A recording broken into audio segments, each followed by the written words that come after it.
Do you want to start a thriving real estate career but don't know where and how to start? Do you want to become a successful realtor or investor but lack the required knowledge and skills? Gear yourself up with the best and actionable advice here on the Real Estate Rundown. Tune in as Shannon Robnett talks with industry veterans about all kinds of asset classes, market trends, challenges, management techniques, and success stories. Listen to informative discussions with valuable tips that will serve as the foundation for your incredible real estate venture. Now, here's your host, Shannon Robnett.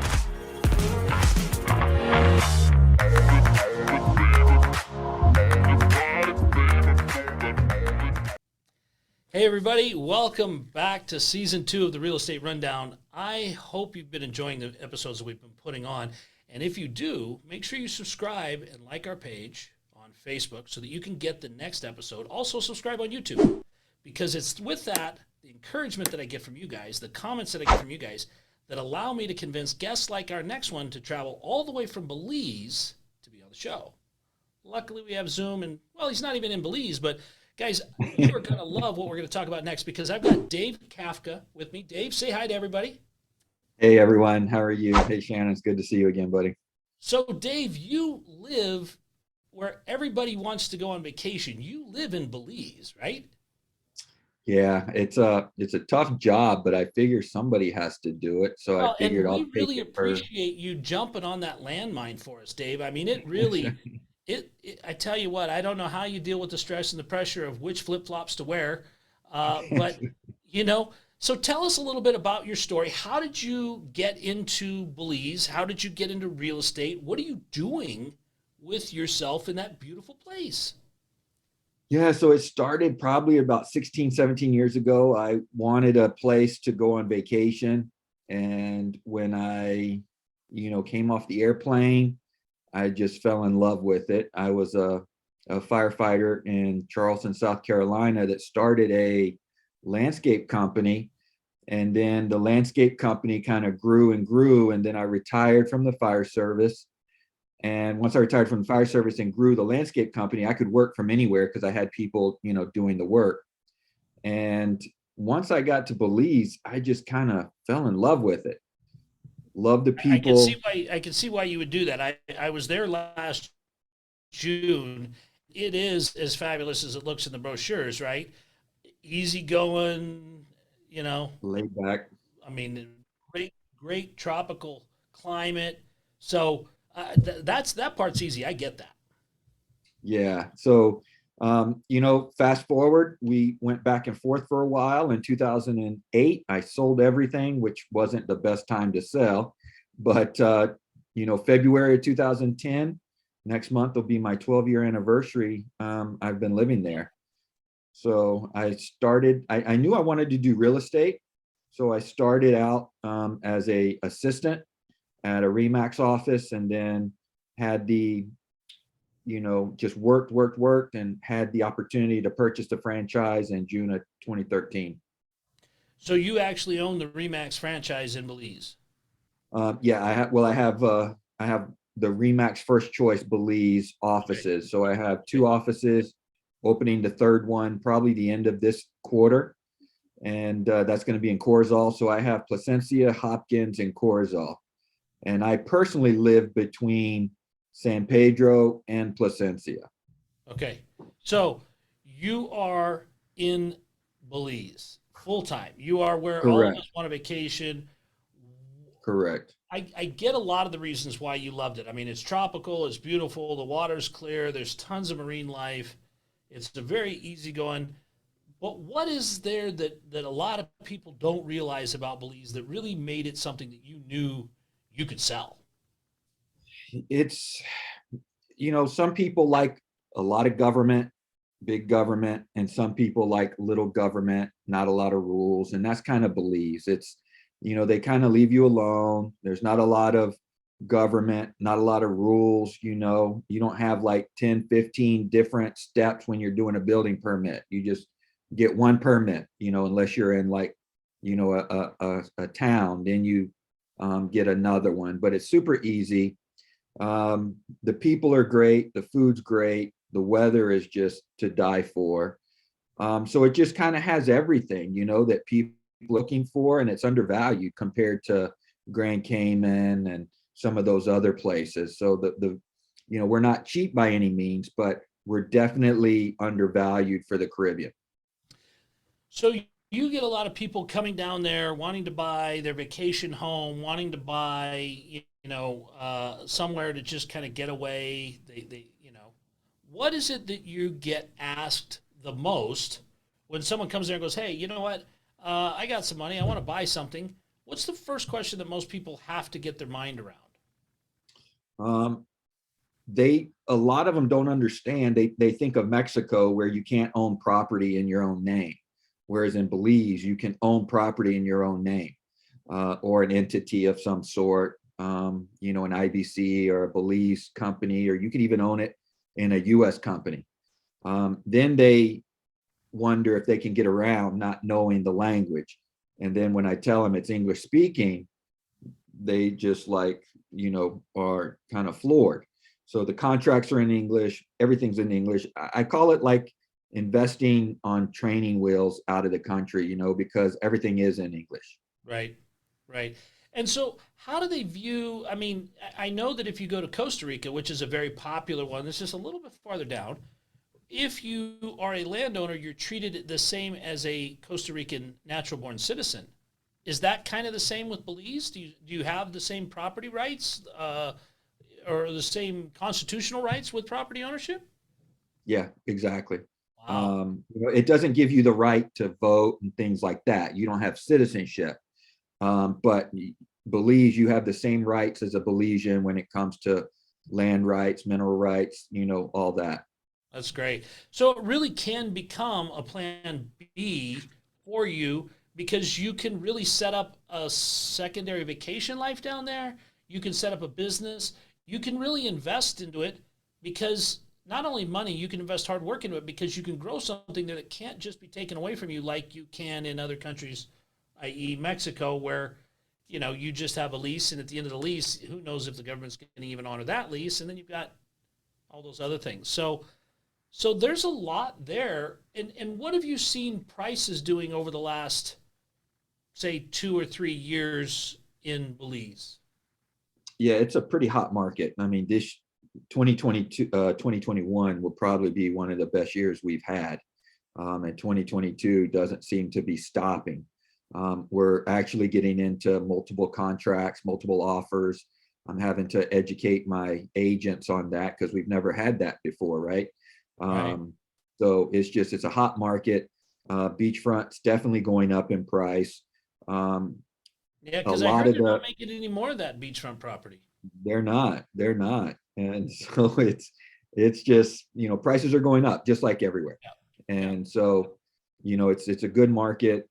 People are not happy with what's going on in the U.S., and so we're getting a lot of those people who are thinking of retiring, but still need to work a little bit, so they want to put it in a rental program or a rental pool, and then possibly retire full time or part time, for the rest of the year. So I'm assuming you have Airbnb type applications down there. I mean, the guy can put his property on the market. You've got property management companies. I mean, whatever I wanted to do, I could probably just. I know a good real estate agent in Belize. Guy by the name, you That's might not right. know him. His name's Dave. But anyway, he That's would right. probably know who to put that with that I could get all the management I need for that to make sure that when I show up, it's ready, but also when people want to rent it, it's ready also. Yeah, for sure. My company, what we do is we don't, selling part is easy, right? The Right. Belize sells itself. What we mainly do is educate. So we educate you about everything, right? If you want to build, we help you with the building process.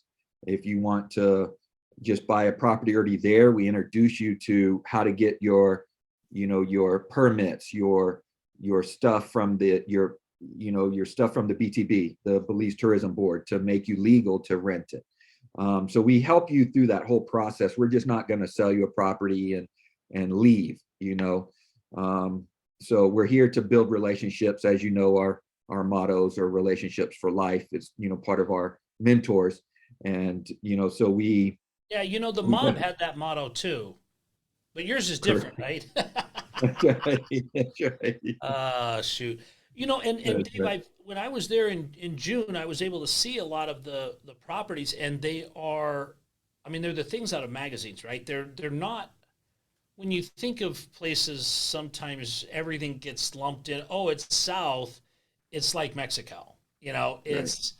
but it's not really the same at all. Most of it is not built out of block, right? Mhm. Most of it is wood, Yeah. right? Yeah. And you don't have a lot of hurricanes there, right? I mean, so you've really got a great climate, but to me, it sounds like more than anything, you've got a great business culture and a government that wants to encourage outside investing. Yeah. It's the government is very wanting, you can't come and be a dive master, but you can start a dive company really easy and hire Belizeans to be a dive master.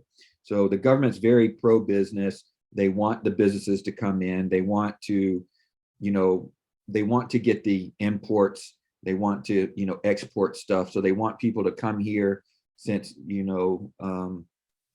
labor is inexpensive, can start businesses and export stuff, or just start businesses and bring people into the country. And because it's English speaking, it makes it for a great plan B from somebody that doesn't really want to learn. Now, is English the official and only It language, or is. is there, so nobody It is the speaks? official. Excuse me. No, everybody, there's probably 6 or 7 different languages spoken there, but English is the official language. So So this we really have, makes it easy for me to invest outside of the U.S. because it's English documents. I mean, it's an English realtor. He's from South Carolina, for crying out loud. right? But it also gives me protection, right? Correct. Correct. What are some Yeah. of the other things that somebody's got to know other than don't fall in love with the first house you see, right? What are some of the other things that you got to watch out for in Belize? We say that Belize is a sunny place for shady characters. So there is no land, there's no real estate, rules, so to speak. There's Right. no um, disclosing laws. So you really got to be careful who you pick, who you talk to. Pick somebody that will show everything, right? Not just money driven, because there is no MLS here. But you can still work with one agent who will show you everybody's listings. Right.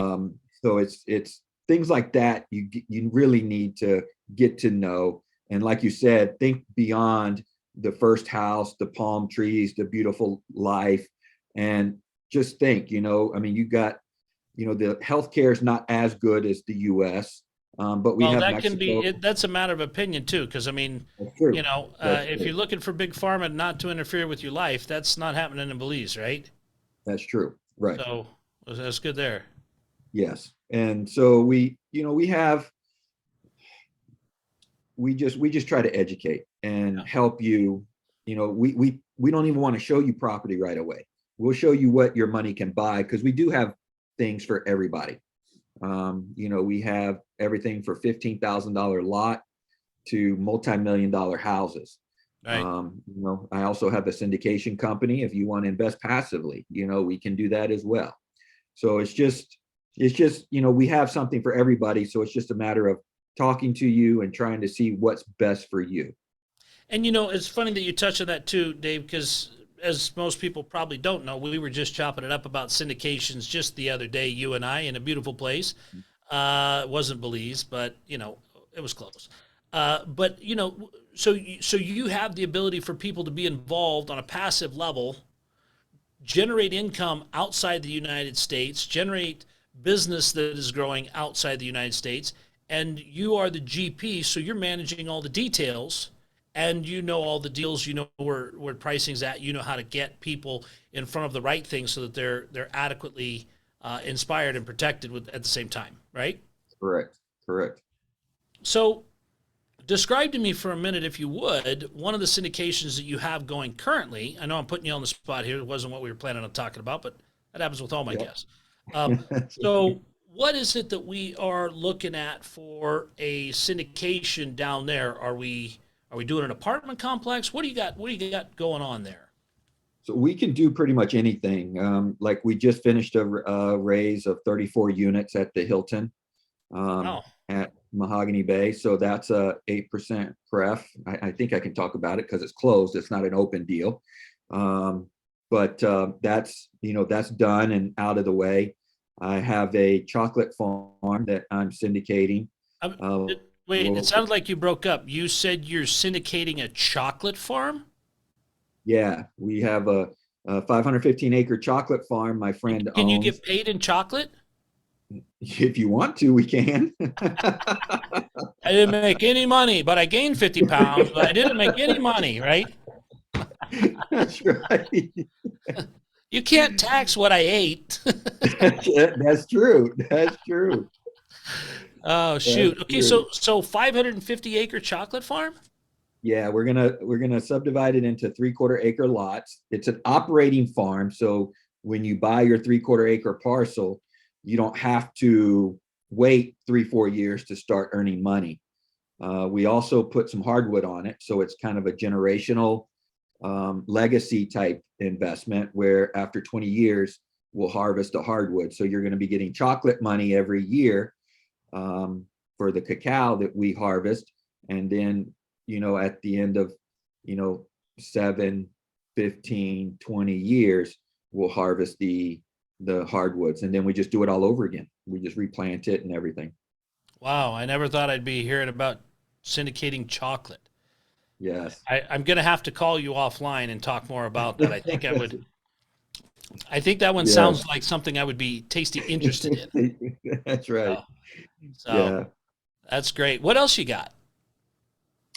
This year I'm probably going to do a mini storage, Okay. and I have a development project. It's 246 acres in Hopkins, and we're just going to subdivide it and sell the lots in mini ranches. Hmm. So people that want to grow their own food. I had a test pilot I did a couple years ago, right as COVID was starting, and they sold out super fast. So Wow. I think there's an appetite for that. Sure. So I'm just gonna try to, we're gonna do some smaller lots on the river, but then, mini ranches across the street from the river. So we have that going on. The great thing is, Dave, having been there for 12 years, you've got a real depth of knowledge of, Mhm. the local area. I mean, I've been in the Boise area for 40 years, and I find that when I go to Austin or when I go to Tennessee or when I'm looking at, Ocala, Florida, they're not the same. They're the same, but they're not the same. And now you're doing it out of the country. I can see where that value is there with that tribal knowledge, where, you've been in the U.S., you know how we're used to doing things here in the U.S., but then you're able to apply that there and make sure that people can do that. Then you add the benefit of syndication, where you're not the only one in there, right? You're not trying to take this thing on yourself. You've got somebody with local knowledge that's knocking this thing out of the park, where you could be the passive investor. So Correct. before we get too far away from that comment, Dave, where can people go to find you to find out more information about the chocolate farm and other things like that if they want to get to know what you're doing more? Yeah, my email address is david@caribbeancapitalgroup.com, and that will take Caribbean you, Capital Group. .com, and that's my syndication company. And that's what we do all of our syndications under. And so they can even go to Caribbean Capital Group, www.caribbeancapitalgroup.com, and that will take them, and show them kind of what we're doing and a little bit about Great. me as well. And then you're all the usual places, right? You're on Facebook and you're on LinkedIn and Instagram and Correct. YouTube, right? I know Correct. that you're also doing some stuff on YouTube about just documenting day in the life of a Belizean, right? Correct. Yeah, I'm just, helping people, showing them, where's my favorite places to go. Where you get I a good do pina colada. get a pina colada. A mojito is my drink of choice Okay, there. there you go. And There you go.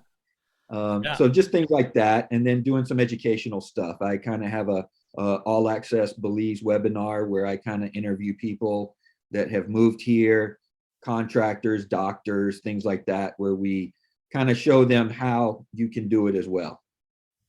and that is so key because knowing what to do next is definitely always a good plan.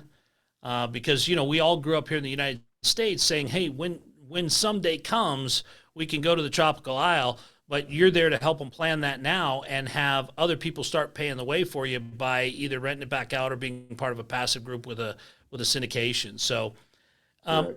so Dave, if I wanted to just figure out what I was going to do next, could I just get a hold of you, get a hold of your office and say, hey, I want to come down to Belize for 10 days. I want to look at property. I want to hang out, and know where I'm going and why. I mean, I don't have to do most of this myself, right? I can just get in touch with you. Yep. Yep. I mean, most of the hotels give us a 20% commission. And what I tell the hotels I deal with is, don't give me the commission, give it to my friends and my clients. And so, Right. you tell me, you just send me an email and look me up, and I kind of help you plan the trip, where to stay, depending on what you want. If you want the beach, these are the areas you want. If you want the jungle, these are the areas you want. And then we just kind of plan the trip based on what you want. And I got to tell you, I was planning today whether to wear a sweater and a coat, or whether or not it was going to snow. Here you are trying to figure out if you want, maybe I want jungle today. Oh, no, it's beach today. I got to tell you, Dave, there's a lot to be envious about your life. I want to ask you something on the personal level, though. Did you find it hard to adapt to the difference in culture? Whew, good question. No, not really. You've been wanting to wear flip-flops year round for a long time. Yeah. I fit in. I love the warm weather. What was kind of hard is the archaic things, like my driver's license is a lamination. They're just now getting into like a regular driver's license card that you and I are thinking of.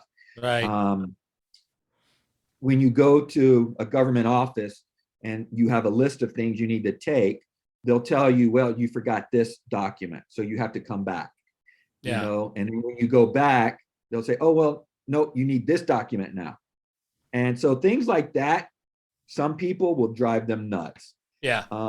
It's kind of rude to be at a restaurant and get your bill. So they won't come and give you your bill. They'll wait for you to ask for it.